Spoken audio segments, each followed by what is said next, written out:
দেশের রাজনীতিতে এই মুহূর্তে সবচেয়ে আলোচিত হলো প্রফেসর ডক্টর মোহাম্মদ ইউনূস অন্তর্বর্তী সরকারের প্রধান হিসেবে থাকবেন কিনা। গত বৃহস্পতিবারে হঠাৎ করেই সামাজিক যোগাযোগ মাধ্যমে ব্যাপকভাবে প্রচারিত হয়ে থাকে যে প্রফেসর মোহাম্মদ ইউনূস বাংলাদেশের অন্তর্বর্তীকালীন সরকার থেকে পদত্যাগ করছেন। বিষয়টি প্রথমে গুঞ্জন কিংবা গুজব চারদিকে ব্যাপকভাবে প্রচারিত হয়। এর পরপরই আমরা যেটি দেখেছি সেটি হচ্ছে এনসিপি জাতীয় নাগরিক পার্টি, যেটি এনসিপির প্রধান আহ্বায়ক যিনি নাহিদ ইসলাম বৃহস্পতিবার রাতেই উনার সাথে সাক্ষাৎ করেন। তারপর থেকে এই বিষয়টি আরও পরিষ্কার হয়ে যায় যে আসলে ডক্টর মোহাম্মদ ইউনূস অন্তর্বর্তীকালীন সরকারের প্রধান হিসেবে হয়তো উনি এই প্রধানের পদ থেকে পদত্যাগ করছেন। পরবর্তীতে নাহিদ ইসলাম এনসিপির প্রধান, যিনি বিবিসি বাংলাকে সাক্ষাৎকার দিয়েছিলেন, তিনি মূলত জানান যে প্রফেসর ডক্টর ইউনূস বর্তমান বাংলাদেশের প্রেক্ষাপটে বিভিন্ন সামাজিক সমস্যাগুলো, রাজনৈতিক সমস্যা, বিভিন্ন বিভাজন কিংবা কোন্দলের কারণে অনেকটাই হতাশ হয়ে পড়েছেন এবং বিশেষ করে ছাত্রদের প্রতি তিনি কিছুটা ক্ষোভের সুরেই বলেছেন যে এভাবে যদি সবাই তাকে প্রেশার সৃষ্টি করে বা এরকম ধরনের বিশৃঙ্খলা চলতে থাকে তাহলে তো উনি প্রকৃতপক্ষে দেশ চালাতে পারবেন না। সেই জায়গা থেকেই উনি প্রস্তুতি নিচ্ছিলেন যে প্রধান উপদেষ্টার পদ থেকে পদত্যাগ করবেন। তো পরদিন শুক্রবার সারাদিন বাংলাদেশের রাজনীতিতে বিভিন্ন দলের ক্ষেত্রে, বিভিন্ন দলের রাজনৈতিক নেতৃবৃন্দের ক্ষেত্রে বিষয়টি অনেকটাই ঘোলাটি হতে থাকে যে আসলে কি ডক্টর মোহাম্মদ ইউনূস প্রধান উপদেষ্টার পদ থেকে পদত্যাগ করছেন। কিন্তু পরবর্তীতে দেখা যায় যে উনি রাজনৈতিক দলগুলোর সাথে সাক্ষাৎ করছেন। প্রথমেই শুক্রবার রাতে প্রথমে বাংলাদেশের অন্যতম প্রধান রাজনৈতিক দল বাংলাদেশ জাতীয়তাবাদী দল তথা বিএনপির পক্ষ থেকে 4 সদস্যের একটি প্রতিনিধি দল প্রধান উপদেষ্টার বাসভবন যমুনাতে সাক্ষাৎ করেন। এর পরবর্তীতে জামায়াত ইসলামের একটি প্রতিনিধি দল তার সাথে সৌজন্য সাক্ষাৎ করেন, যার নেতৃত্ব দিয়েছিলেন জামায়াতের আমির ডাক্তার শফিকুর রহমান। এর পরবর্তীতে শনিবার আরো বেশ কয়েকটি রাজনৈতিক দলের নেতাদের সাথে উনি সাক্ষাৎ করলেন। তবে সব দলের কাছেই, সব দলের যে রাজনৈতিক নেতৃবৃন্দ আছেন তাদের বক্তব্য শুনেন এবং দেশের যে চলমান বিভিন্ন সমস্যা বা সংকট সেই বিষয়গুলো উনি খুব গভীর মনোযোগ সহকারে শুনেন।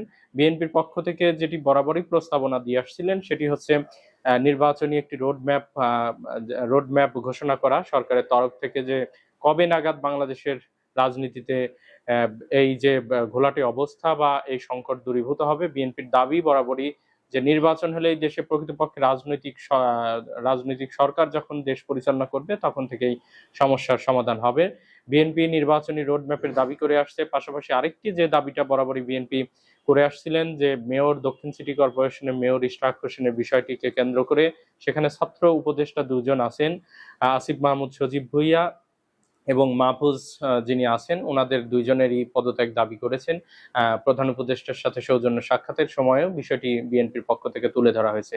এর পাশাপাশি সংস্কার কিংবা আরো বেশ কয়েকটি বিষয় নিয়ে আলোচনা করা হয়। এর পরবর্তীতে জামাতের প্রতিনিধি একটি দল ডাক্তার শফিকুর রহমানের নেতৃত্বে যখন ওনার সাথে সাক্ষাৎ করেন, সেখানে জামাতের প্রতিনিধি দল ডক্টর মোহাম্মদ ইউনূসের প্রতি পূর্ণ সমর্থন জ্ঞাপন করেন। পাশাপাশি ওনারা বেশ কিছু মৌলিক সংস্কারের বিষয়ে প্রধান উপদেষ্টার কাছে তাদের দাবি দাওয়া পেশ করেন এবং ওনাদের আরেকটি যে বিষয় নির্বাচনী রোডম্যাপ অর্থাৎ সুনির্দিষ্ট একটি সময় ঘোষণার দাবিও কিন্তু জামাত ইসলামের পক্ষ থেকে করা হয়। এরপরেই এনসিপি অর্থাৎ জাতীয় নাগরিক পার্টির আহ্বায়ক নাহিদের নেতৃত্বে, নাহিদ ইসলামের নেতৃত্বে কিন্তু আরেকটি দল প্রধান উপদেষ্টার সাথে সাক্ষাৎ করেন। পরবর্তীতে আরো বেশ কয়েকটি রাজনৈতিক দল সাক্ষাৎ করেন। এরপর থেকেই বিষয়টি অনেকটাই পরিষ্কার হতে থাকে। এখানে দুইটি বিষয় মূলত লক্ষ্য করা যায়। প্রথমত, প্রফেসর ডক্টর মোহাম্মদ ইউনূস হয়তো এটি রাজনৈতিক দলগুলোর ক্ষেত্রে তাদের মনোভাব পোষণ বা তাদের যে ইচ্ছা বা রাজনৈতিক দলগুলোর এই মুহূর্তে তাদের হয়তো তাদের ব্যক্তিগত মতামত বা রাজনৈতিক দল হিসেবে তারা কিভাবে বাংলাদেশকে দেখছে সেটি জানার, অথবা প্রফেসর মোহাম্মদ ইউনূস উনি একজন আন্তর্জাতিক খ্যাতিসম্পন্ন ব্যক্তি, দেশের বিভিন্ন পৃথিবীর বিভিন্ন দেশে উনি কিন্তু কাজ করেছেন।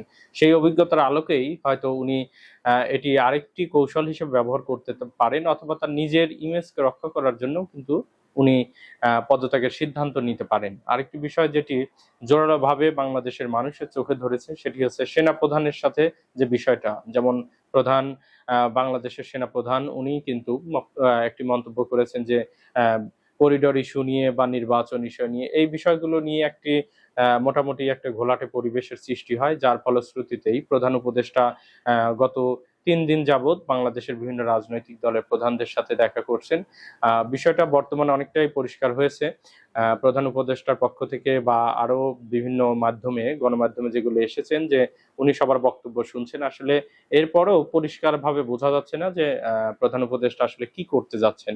হয়তো একটি সমাধানের দিকে যাবে, তবে প্রকৃতপক্ষে যতক্ষণ না পর্যন্ত বাংলাদেশের নির্বাচন সম্পন্ন হবে তার আগে কিন্তু আসলে দেশের এই সামগ্রিক পরিবেশগুলো নিয়ন্ত্রণ করা কিন্তু অনেকটাই কঠিন হবে, এমনটি মনে করেন বিভিন্ন রাজনৈতিক দল। পাশাপাশি অন্তর্বর্তীকালীন সরকার কিংবা সরকার প্রধান হিসেবে প্রফেসর ডক্টর মোহাম্মদ ইউনূস উনিও কিন্তু যে সংস্কারের কথা বলছেন সেটি প্রকৃতপক্ষে এখন পর্যন্ত খুব বেশি দৃশ্যমান হয়নি। নির্বাচনের মৌলিক যে সংস্কার কিংবা জুলাই গণঅভ্যুত্থানের যে তাদের যে মূল দাবি দাওয়াগুলো ছিল, যে বিগত আওয়ামী লীগ সরকারের বিচার ব্যবস্থা সহ আরো যে মৌলিক সংস্কারগুলো আছে, সেই সংস্কারগুলোর পরেই প্রকৃতপক্ষে সরকার নির্বাচনের প্রস্তুতি নিচ্ছে। তো সব মিলে আসলে দেখা যাক যে প্রফেসর ডক্টর ইউনূসের নেতৃত্বে অন্তর্বর্তীকালীন সরকার কতটুকু সফলতা অর্জন করতে পারে, বা বাংলাদেশের ভবিষ্যৎ রাজনীতি কতটুকু মানুষের জন্য কল্যাণকর হয়। সেই অপেক্ষাতেই বাংলাদেশ।